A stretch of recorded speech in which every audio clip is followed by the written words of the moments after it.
আমির হামজা বলেছিলেন আমাদের আল কোরআনের 30 জায়গায় ভুল আছে। আপনি দুধ পান করানোর দায়িত্ব বাবার। বাবার যেহেতু জিনিসপত্র নেই, এই জন্য মা পান করিয়ে দেয়। মা যদি পান না করায়, মার গোনা হবে না।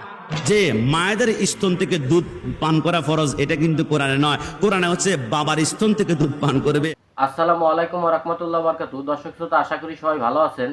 মুফতি আমির হামজা সাহেব তিনি কি বলেছেন, প্রথমে আপনারা একটি ভিডিও দেখেছেন। তিনি বলেছেন যে সন্তানের শিশু বাচ্চাদের দুধ খাওয়ানোর দায়িত্ব ছিল বাবার, সেটা মা পালন করছে। মা যদি পালন না করে তার গুনাহ হবে না। দর্শক শ্রোতা, আপনারা লক্ষ্য করেন যে তিনি কেমন ধরনের কথা বলেন, যে কথাগুলো আসলে সভ্য সমাজে চলে না, বা তার কথার কোনো নির্দিষ্ট যুক্তি বা দলিল থাকে না। তিনি বিভ্রান্তকর বক্তব্য দেন। তবে দর্শক শ্রোতা, তিনি আরও কিছু বলেছেন, সেই বিষয় নিয়ে মুফতি গোলাম রব্বানী কাশিমি হুজুর জবাব দিয়েছে। এই ভিডিওতে আপনাদেরকে বিস্তারিত দেখাবো। আপনারা যদি আমার চ্যানেলে নতুন হয়ে থাকেন, অবশ্যই চ্যানেলটি সাবস্ক্রাইব করবেন এবং কি আপনার মূল্যবান মতামত কমেন্ট বক্সে জানিয়ে যাবেন। দর্শক শ্রোতা, কথা না বাড়িয়ে চলুন মুফতি আমির হামজা তিনি কি বলেছেন সেই ভিডিওটি দেখে আসি। আমি 3 বছর একাধারে কোরআন পড়েছিলাম, বুঝে বুঝি। মুসলমানরা বলে আমাদের কোরআনে কোনো ভুল নেই। 53 জায়গায় আমি ভুল ধরেছিলাম আমার মন মতো। দর্শক শ্রোতা, আপনারা দেখতে পেয়েছেন মুফতি আমির হামজা সাহেব তিনি কি বলেছেন, যে কোরআনের 53 জায়গায় তিনি ভুল ধরেছেন, তিনি ভুল খুঁজে পেয়েছেন। দর্শক শ্রোতা, নবীর যুগে যারা কাফের ছিল তারা কোরআনে ভুল ধরতো, কোরআনকে অস্বীকার করত। সেই দায়িত্বটা এখন বর্তমানে মুফতি আমির হামজা নিয়েছে। এখন তাহলে আমির হামজা কি আপনারাই বুঝতে পেরেছেন। দর্শক শ্রোতা, গোলাম রব্বানী কাশিমি হুজুর তিনি কি জবাব দিয়েছে, চলুন তার ভিডিওটি আমরা দেখে আসি। জবান খুলে বলেন নাউযুবিল্লাহ। যেখানে আল্লাহর কোরআনের প্রথমেই নোটিশ করে দিয়েছে লা রাইবা ফিহি হুদাল লিল মুত্তাকিন, কোরআনে যাররা পরিমাণ সন্দেহ নাই। ভুল অনেক ঊর্ধ্বের শব্দ, সন্দেহ পর্যন্ত পোষণ করা যাবে না।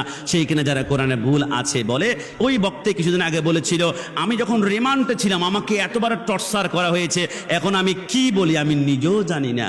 সূরা জবান খুলে বলেন নাউযুবিল্লাহ। তো সে নিজেও জানে সে কি বলে না, নিজের মুখে জবানে বলেছে আমি কি বলে আমি জানি না। তবে আজকে থেকে মনে রাখবেন, বাতিল যারা এরা কখনো সঠিক তাফসির করতে পারবে না, ভুল তাফসির করবে। কারণ কি জানেন, আমরা আয়াত পড়েছি কদ জাআকুম মিনাল্লাহি নূরুন ওয়া কিতাবুম মুবিন। আল্লাহ বলেছেন তোমাদের মাঝে আগমন করেছে নূর ও কিতাব। আল্লাহ বুঝলাম না প্রথম নূর কেন উল্লেখ করেছেন। নূর মানে মুহাম্মদুর রাসূলুল্লাহ সাল্লাল্লাহু আলাইহি ওয়াসাল্লাম, কিতাব মানে কোরআন। আল্লাহ প্রথম আপনি কিতাব আনতে পারতেন, তারপর নূর। আমার আল্লাহ বলে আর বোকা না, প্রথম নূর আনছি কেন জানো? কিতাব পড়তে হলে তোমাকে আগে লাইট অন করতে হবে, সুইচ অন করতে হবে। আগে লাইট অন করলে তারপরে কিতাব পড়তে পারবা। আর নবীকে যারা নূর মানে, এদের সামনে আলো আছে, এরা কিতাব খুললে আলোতে কিতাব দেখতে পায়। ওয়াজাদাকা দাল্লান ফাহাদা, দাল্লান মানে নবী পথভ্রষ্ট নয়, নবীকে আল্লাহর প্রেমে বিভোর পেয়ে গিয়েছে। আর বাতিলরা আয়াতের অনুবাদ করবে নবীকে আল্লাহ পথভ্রষ্ট পেয়েছে। কারণ কি জানো? কারণ ওরা নবীকে নূর মানে না, এরা বলে মাটি। মাটি মানে অন্ধকার। অন্ধকারে সারা জীবন কিতাব পড়লে উল্টা পাল্টা ব্যাখ্যা তুমি করবে। আমরা সুন্নিরা নবীকে নূর মানে, লাইট অন করার পরে তাফসীর পড়ে বিদায়। আমরা বলি কোরআনে এক জাররা পরিমাণ ভুল থাকতে পারে। জবান খুলে বলুন পারে। আর কোরআনে যারা ভুল আছে বলবে এরা কখনো মুসলমান হতে পারে। এই জন্য আমির হামজা, আপনার নাম উল্লেখ করেছেন, আমি কিন্তু নাম কখনো ধরি না। এই জন্য তারপরে বললাম যারা এই কথাগুলা বলবে এদের ইতিহাস ঘেটে ঘেটে দেখবেন, এরা বলবে যে মায়েদের স্তন থেকে দুধ পান করা ফরজ, এটা কিন্তু কোরআনে নয়। কোরআনে হচ্ছে বাবার স্তন থেকে দুধ পান করবে।